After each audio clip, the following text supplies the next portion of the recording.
Walking didn't seem like such a bad idea at the time. After all, she must have made the short jaunt from West Hall to Wilkerson Dining Hall over 100 times. The young University of North Dakota student had her dinner there every day. Her feet practically knew the way by themselves. So she didn't think much of the blizzard roaring outside on that fateful December night in 1962. Although she couldn't see the building through all the snow and wasn't wearing much in the way of winter clothing, she couldn't have imagined the short stroll could be fatal. There was before she stepped outside into the unusually vicious North Dakota snowstorm. She was lost after about a dozen steps outside, disoriented by the wind, cold and low visibility. She tried returning to her residence, but quickly discovered she didn't know the way back. No one knows why she ventured out that night. The errand she had to run is now forever lost in the Chronicle of the Dead. Nor does anyone know how long she struggled in that frigid night, how long she suffered the numbing effects of hypothermia. Regardless of what happened, her frozen corpse was found the next morning, about 60 feet from West Hall.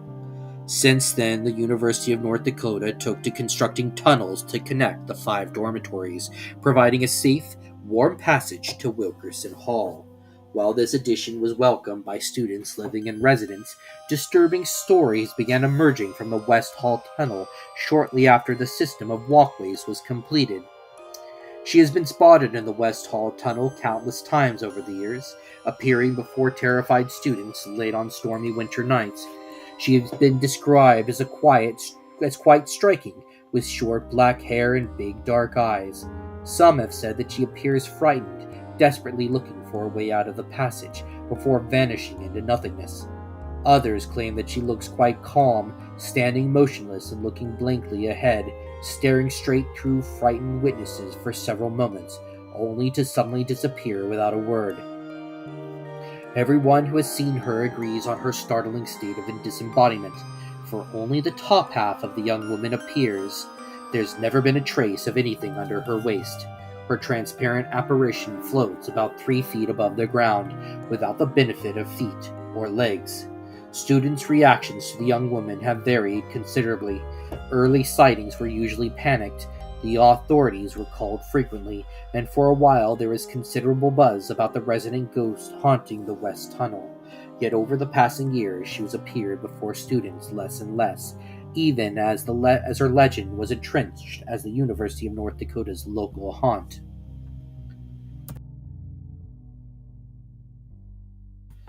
Today, Today she appears only during especially violent storms, when the sky swirls with thick white snow, and the wind is so strong that houses rattle under the freezing blast. It is then that the apparition of the hapless young student appears in the safety of the West Tunnel, looking beyond bewildered students with mortal fear or utter calm. She floats there for several minutes before fading into the very nothingness she appeared from. It is anyone's guess why she only began appearing after the West Tunnel was completed, or why she is never seen above ground where her body was found. Perhaps the purpose of her apparition is to remind students of the luxury that enjoy in a tunnel system that never existed when she was alive. Or she may be staging some sort of protest, angry that the West Tunnel did not exist when she was attending the university. If it had, the young student would probably still be alive today. Either way, her spirit appears less and less often, and when she does materialize in the passageway between West Hall and Wilkerson, she appears more faintly, sometimes so transparent that she is almost indiscernible from the tunnel she is floating in. We can only hope that she has come to accept the tragic circumstances of her death and is fading into a peaceful oblivion as the vicious winter nights that claimed her grow more and more distant.